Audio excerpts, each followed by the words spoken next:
What is up, y'all? Listen, if you missed out on Peak Partnership 2022, then you have been living in absolute FOMO for an entire year. And you know what? I don't want that for you. But I got good news for you. Peak Partnership 2023 is coming up. So, man, we can't wait for you to join us in Orlando, Florida. It's February 17th through the 19th. And I'll tell you this, it'll be an even bigger and better event. We're talking more people to network with, more opportunities, more multifamily opportunities, awesome headliners, and of course your boy Tyler Devereaux is going to be up there speaking as well. It's the event of the year, and I can promise you this, you will not want to miss out. So listen, visit mfmpeakpartnership.com. I'll say it again, mfmpeakpartnership.com for more details and to reserve your seat right frickin' now. This event is going to be epic. You do not want to miss out, so click the link in our description to register.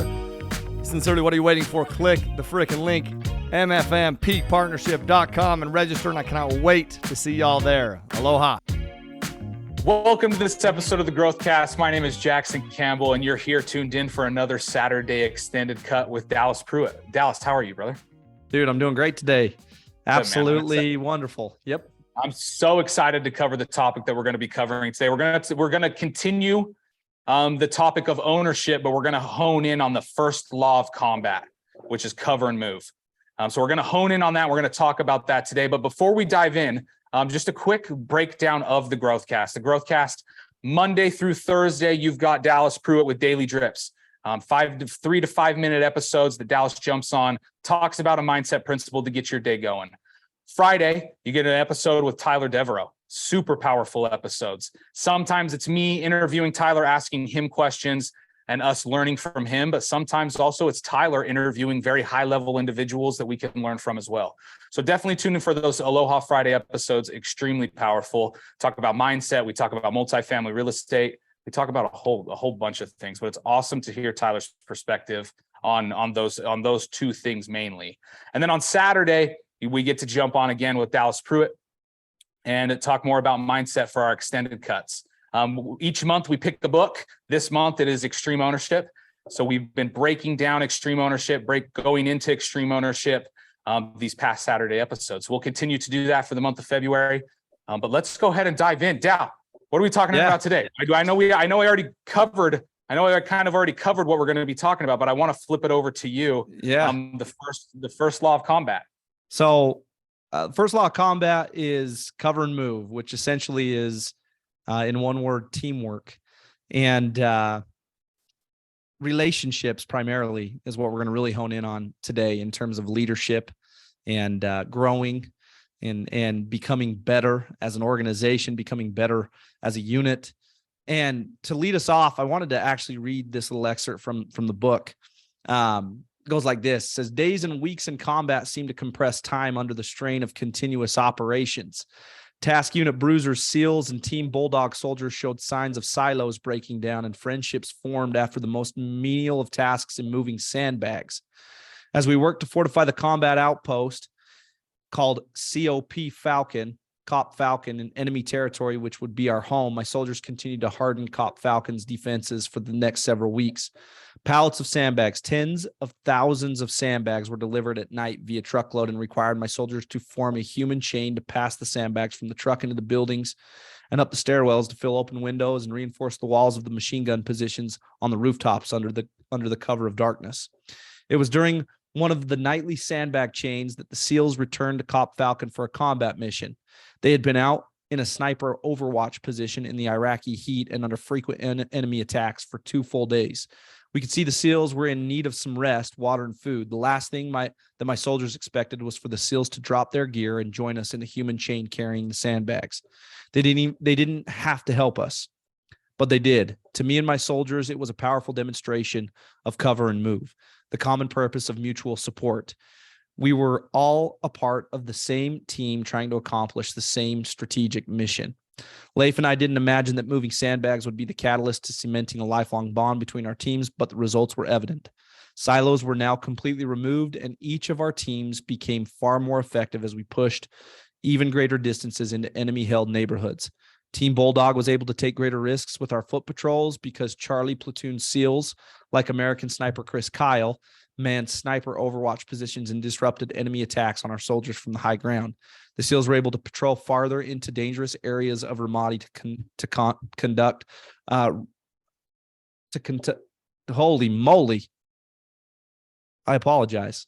You're good. To conduct patrols, raids, and sniper missions because they knew that Team Bulldog would do everything in our power to quickly render assistance and bring the thunder with our tanks when they needed it.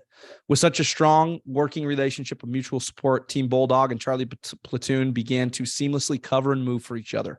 As a result, our effectiveness increased exponentially and enabled all of us, to be victorious in our ultimate goal to drive out the enemy insurgents, stabilize and secure South Central Ramadi. Through this experience, we learned that relationships are far more important than the chain of command. Who is in charge of whom is of little consequence. It is strong relationships that enable teams to cover and move, accomplish the mission, and win. Now, thanks for bearing that with me and letting me get through that. But I wanted to point out with this principle, the mundane task, the simple task of carrying sandbags, and how relationship was forged through that task. It's been an interesting thing. Jackson can speak up regarding this, to grow, to be a part of the growth of a business from the ground up. Yeah. Literally from 0.0 to wherever we're at this point. Yeah. It's taught a lot of lessons, a lot of lessons. There's a lot of lessons still being learned. But the one reoccurring lesson that continuously pops up is this principle of cover and move, right? And the importance of forging lasting, real relationships with team members. And, we were talking before the podcast started, as we were preparing, and, I can attest to everybody. I can attest to this principle, meaning the podcast and where it's at this point, literally came from initial steps or stages of, a guy like Jackson coming in and just carrying sandbags. Yeah. Here's a teacher, very limited in his, knowledge and skill set in certain areas, and very skilled in certain areas. One of those skilled areas was not technology, was not podcast creation, was not, a lot of sandbags needed to be carried in order for us to get up off the ground, Buzzsprout and learning platforms. And this guy, he came in and it wasn't like, hey, I can do that. Here you go. It was like, oh yeah, I can do that. But dude, let's go to lunch. Dude, I'm so excited to have you here. Tell me about you. Tell me about your background. The real questions that were asked early on gave me a genuine understanding and a real sincere understanding of who Jackson was. And that relationship is just as big a part of our progress as a company and as a podcast as anything else. Relationships are an X factor. They are. Absolutely. And when it comes to growth in a team concept, in as a unit, and cover and move is this principle of, again, I said teamwork, but it's teamwork working with a specific aim to a common mission, on a common mission towards a common goal. And the second we jumped on, meaning the second Jackson jumped on to the podcast, it wasn't, yes, I can just do this. It was, what's the podcast about? How can I help? What's the mission? And the second I said, the vision of the podcast, or the mission of the podcast, is to help people adopt and feed a growth mindset in everything they do to help optimize their lives and their businesses. Jackson knew what the mission was. And that common thread, we both grasped, and man, it's made all the difference. Those two pieces right there, relationships and cultivating real relationships with those you work with, and knowing what your mission is and making sure that you're moving in that same direction with that same common mission. Extremely powerful. Extremely powerful. If I can share my perspective of that situation. Absolutely. I think it's super beneficial. And really kind of tie it up with ownership. One of the things, an episode that's going to drop in a few weeks, Tyler and I had to do a bunch of recordings because we got peak partnership coming up. So we got a bunch of recordings done this Wednesday. So an episode that's going to drop in a couple of weeks talks about how leadership is ownership, right? So in this situation, in this experience that Dallas is sharing about us creating this podcast, and how I kind of came in to help carry some of these sandbags, and help grow this podcast, right? Help get it up and going, help get it started. From my experience there, Dallas, is I was this guy that kind of came in, carried some sandbags, whatever, helped. You said some really nice things, so thank you for saying those kind words. But from my perspective, it was so easy for me to come in. It was so easy for me to come in and carry sandbags because my leader had a very clear vision of what the purpose was and what needed to happen in order to make this purpose come to life, right? So as we're talking about ownership and we're talking about leadership and we're talking about covering and move and being a good teammate, a lot of times we're in that position to be a leader, to have ownership of that situation, to then have these other teammates come on. And because of that, where I'm getting to with this is because of that, Dallas, because you had such a clear vision and you even knew the next action steps and you even knew what to do next, our relationship and our connection was so easy. It was so easy to grow and connect one with each other because every time Dallas and I were getting together, we were checking stuff off of a box. We were talking about, oh, we got the next one recorded. We got the H6 ordered. We got some mics ordered. Every time Dallas and I talked together, it always came back to growth. It always came back to working and like holding each other. Yeah. Always came back to holding each other accountable so that we could complete the mission and get this podcast up and going. So there's two sides of this, Dal. I really believe there's two sides of this. There's a leadership side when it comes to ownership of owning the plan. But then there's also an ownership side to being a good teammate. Being a good teammate and following, right? You say this all the time, the best followers or the best leaders are also the best followers, right? So it's really paying attention to in those moments where you fall. Are you the leader? Are you the follower? And then act in accordance, right? You're always a leader of yourself. Don't get me wrong. You're always a leader of oneself. But in these situations, to build these relationships, you have to almost pick one or the other. You a leader, you a follower. Let's build this connection so we can get to the mission. It's easier and accomplish the goal. Absolutely. And it's a lot easier to be a follower and then lead within your role and responsibility when the mission is clear. Like you said, when the mission is clear, it is really easy to follow the leader. And it's really easy to become a leader within the aspect of what that mission is within your role and responsibility. And I love how you put that. And it's a great reminder. Cover and move, right? Teamwork. The other concept or the other idea behind this, the other principle, there's a few actually behind this is that when one person succeeds, everybody succeeds, right? And what I mean by that is it's not this egotistical mentality of like, well, I want to help, but what's in it for me? I want to help, but what do I get out of this? And well, if I do all this, what does that mean? Right. It means that you became a leader. It means that you led out. It means that you were responsible. It means that you did the right thing. And there's a lot of gratification and growth that comes from that. And now you can get strategic as you go about your business within, setting up limits and parameters. But what I wanted to point out here is that the sandbags became multiple as things continued on. You had the foresight to be able to see problems that were popping up and create systems regarding those. That's cover and move, right? It's owning the whole. It's not just owning this silo, not owning this back end system piece. And that's something on even a broader scale as you listening, whether you're growing a team in multifamily, in syndication, or you're growing your own personal business that has 5 team members, or, you're a mother and a father or a partnership and you have children in the home. Silos can't exist. If you are on a common mission, the success of the mission hinges on everyone pulling that rope in the same direction. And when we create silos or quote unquote, adopt the mentality of like, well, I don't know, that's not my space. I don't know, I'm responsible for this. No, extreme ownership, cover and move is the idea that you're responsible for everything. It doesn't mean you do everything, but you are responsible for everything.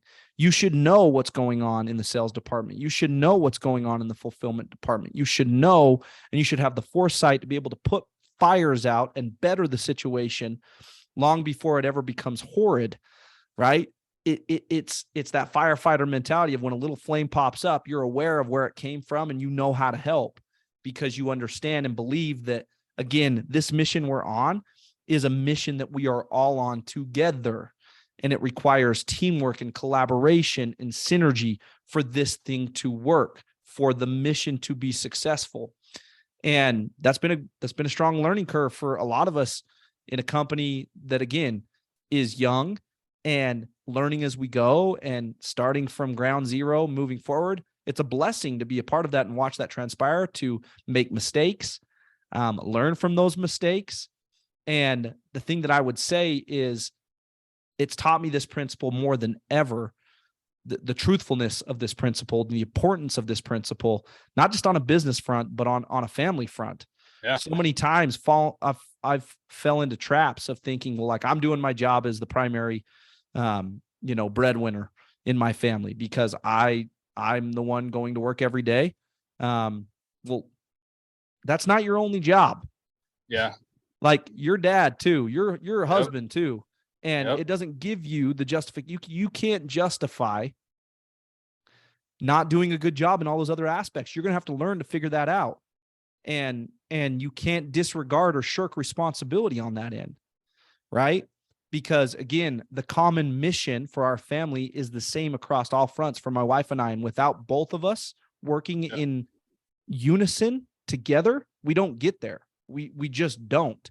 And so this principle is applicable on so many different fronts. And yeah, I have a question for you, but before I jump into that question, you said something that I kind of wanted to loop back around to it. You said ownership is looking at the situation and understanding that you're responsible for it all. Correct? That's what you said. I want to challenge that a little bit, D. And I want to challenge that. Maybe we can have some back and forth here. That you're responsible for it all, right? You're responsible for it all is what you said. I think you have to be really careful with being responsible for it all, because this is where I think ownership and accountability kind of almost meet and have a little head bashing session, right? Because there's got to be some accountability there too. So you're right. You do have to understand that what you do affects everything. Right? Everything. It affects everything.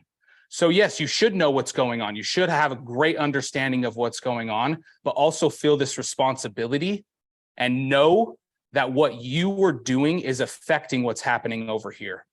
That may not even be touching you, right? Or what can you be doing over here that could have maybe that better impact something over there that could have changed the outcome, right? So we're looking, if we're looking at a situation, whatever it may be, that it didn't go the way that we wanted it to go, we might have no direct response. Like what we did had no direct response to that outcome, but what we did had an indirect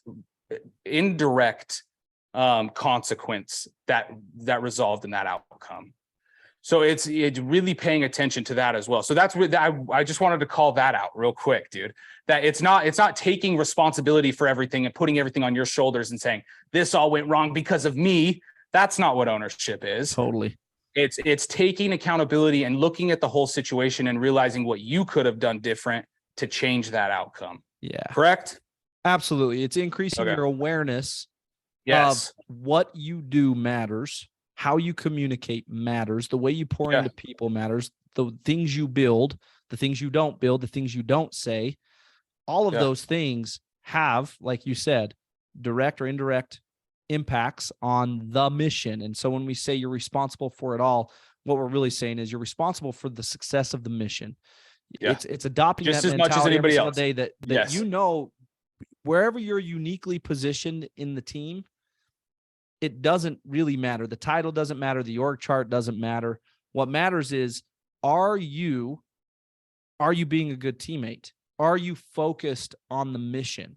Are you giving your best effort, and are you pouring into the people around you? Are you owning your role, owning your responsibility, like you said? And are you having the foresight to see problems before they pop up and problem solve those things before they become so detrimental to the company, to the mission, not the company, to the mission, that there's some big consequences, and I think I have a question for you. Said than done, right? Because you get in here, and I want your question. But you get in here and personality dynamics, money, so many things become a factor that you didn't quite recognize prior to being in the thick of a situation, right? And oh man, it's easier said than done until you're in the thick of it. And that's why it's so important to brush up on these things regularly. Absolutely. Dal, the question that I have for you is, it's a kind of a two-part question. How did you learn these things?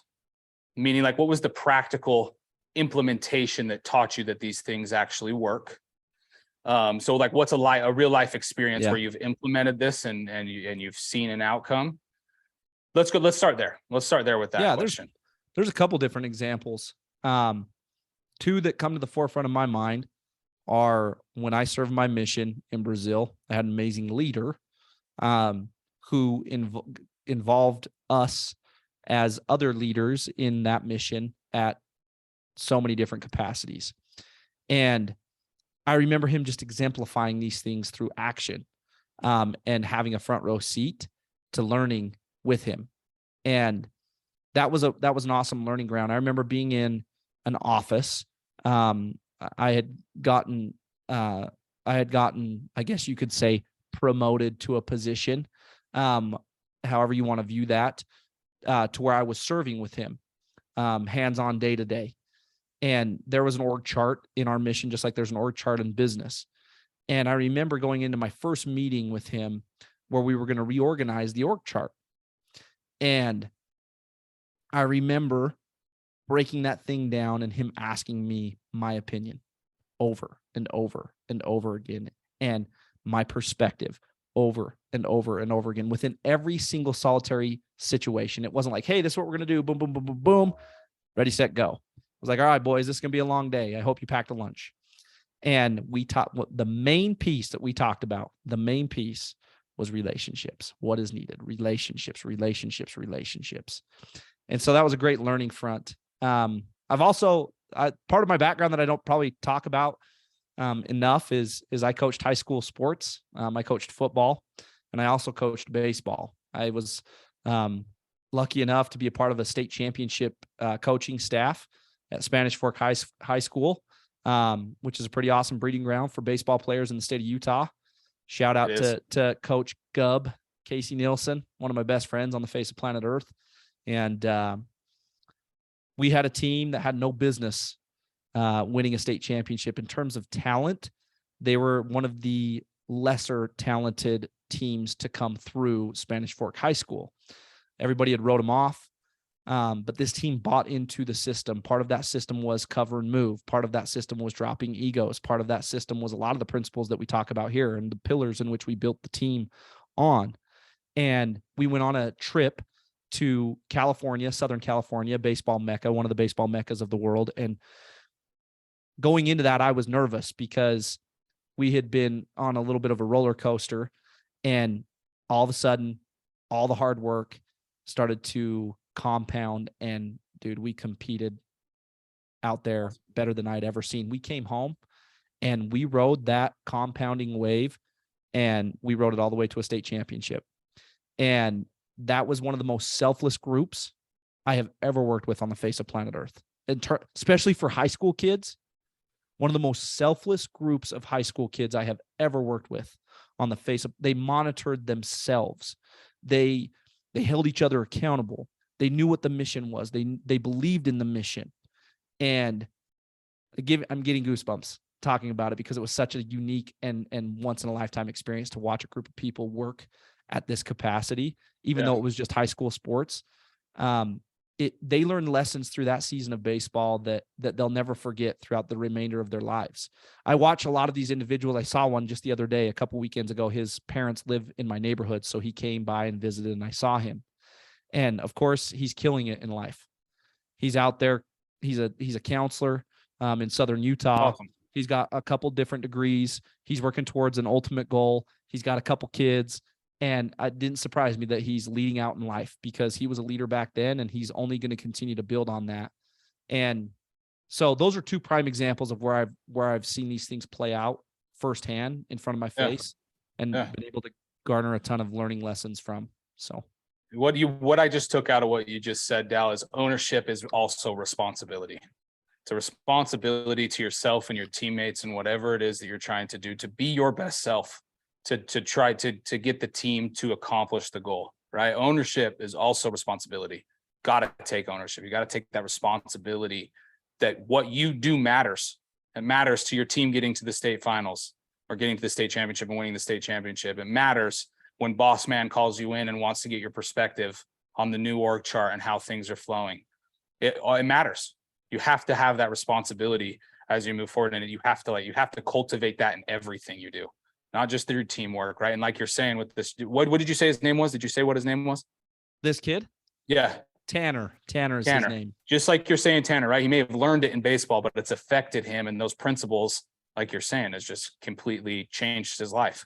Right. So it's a powerful thing. It's a powerful thing. Thank you for sharing that. Thank you for sharing here's that. The thing too. You're welcome. The other thing is this. I think people think that leadership is innate. Leadership is something that you're just born with, or you're not, and for a while, I actually think I believed that. I believed that, part of the story my dad told me growing up was, Dallas, you're a leader. Dallas, you're a leader. Dallas, you're a leader. You're not a follower. You're not a follower. I mean, literally, I can remember plain as day my dad telling me, you do not follow. You are a leader. Anytime I got in trouble with a group of friends, it was like everything he could to remind me, hey, what the hell are you doing? You're a leader. Good dad. You're right. And great dad, amazing dad. And but leadership is something that you can grow. You can grow in that aspect. You can change. You can get better. You can become a leader. It's hard work, dude. It's hard work. Change is hard work. But it's leaning into the reality of, man, I fall short in a lot of these areas. I'm not a good teammate. If I'm not a good teammate, I can't be a good leader, right? I'm better as a solo act. Well, shit, good luck, because it's going to be tough to do much in life that's worthwhile being a solo act. And you're going to lack a lot of fulfillment, and it's just changing your perspective. It's changing your paradigm. Changing your belief system. We talked about that earlier this week. It's changing your belief system to the fact that, hey, you're not a great leader right now. So what? You can become one. Can you sit in the reality and in the sting long enough to realize, like, this is where I lack, and now I have a clear path of what I can do moving forward to get better. Yeah. So, yeah. Super powerful. What you just said. Super, super powerful. You have to take ownership. You got to take ownership of your life. You have to take responsibility. That's where it is. You have to. Dallas, anything else you want to mention here along the lines of teamwork and cover and move as we wrap up? No, I think the only recommendation I'd make is go back. If you are following along in the book of the month, cover and move, there's a lot more to pull from this principle in that specific chapter in the book. We highlighted a very small piece.